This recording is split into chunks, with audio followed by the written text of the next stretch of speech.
Hey everybody, I'm Natalia Bonner and I have a helper here today to help me answer those questions.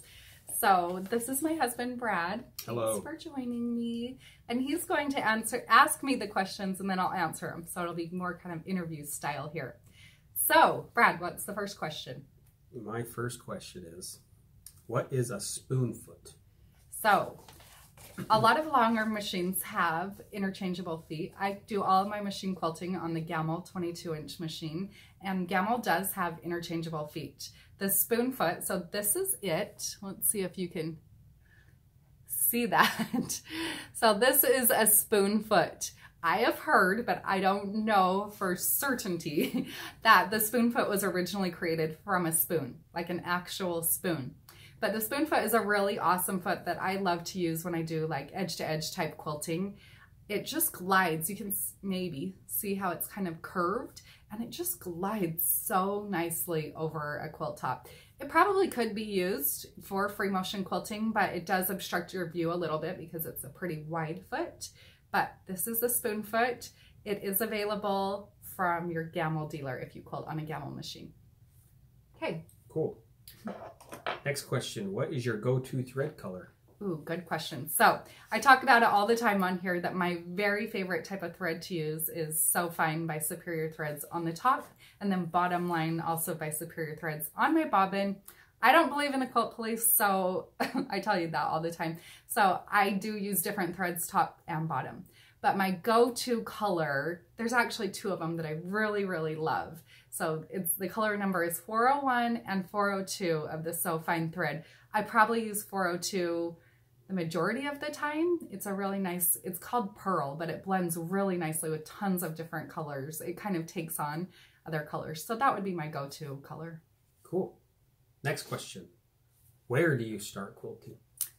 Well, because I do all of my quilting on a long arm, I always start in the upper left-hand corner. Occasionally, if there's like a lot of thread color changes, something like that, you know, if my border is going to be completely different, then I might start a little bit lower down the quilt.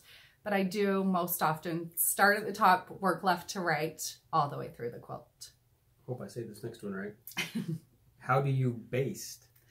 So I thread baste, and the only basting that I actually do after I've loaded my quilt on my machine, meaning I've attached the backing to the leaders, I have my batting laid on top, and then I don't flip my quilt tops. I thread baste just as much as fits in my throat space. So along the top and then down the sides as much that fits in my throat space. Then as I'm advancing my quilt, I'll thread baste down the sides and then I'll thread baste along the bottom at the end. Okay, next one. How do you float your quilts? So I don't float.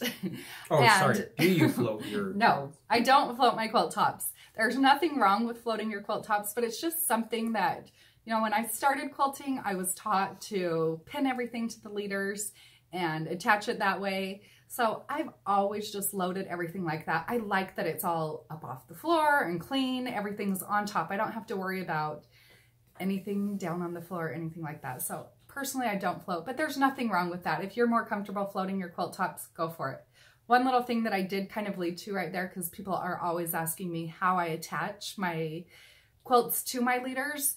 I pin, you know, I've tried a lot of different systems and I just keep coming back to pinning. I don't have a reason why. I can pin pretty quickly, so I just keep going back to pinning. Okay, next one. Do you use micro handles?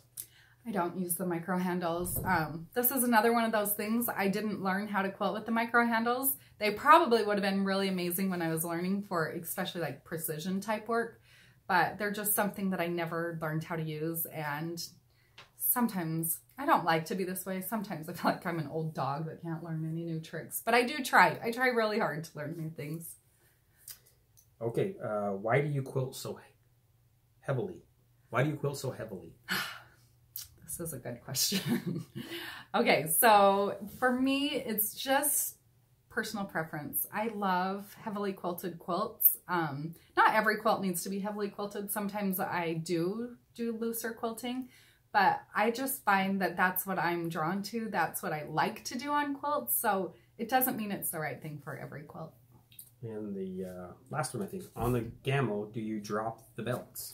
Ooh, another good question. If you quilt with on a machine like mine, so I have the Gammo 22-inch machine, and I do have the computer on it. So if you don't have the computer part of on the machine, you don't have to worry about this.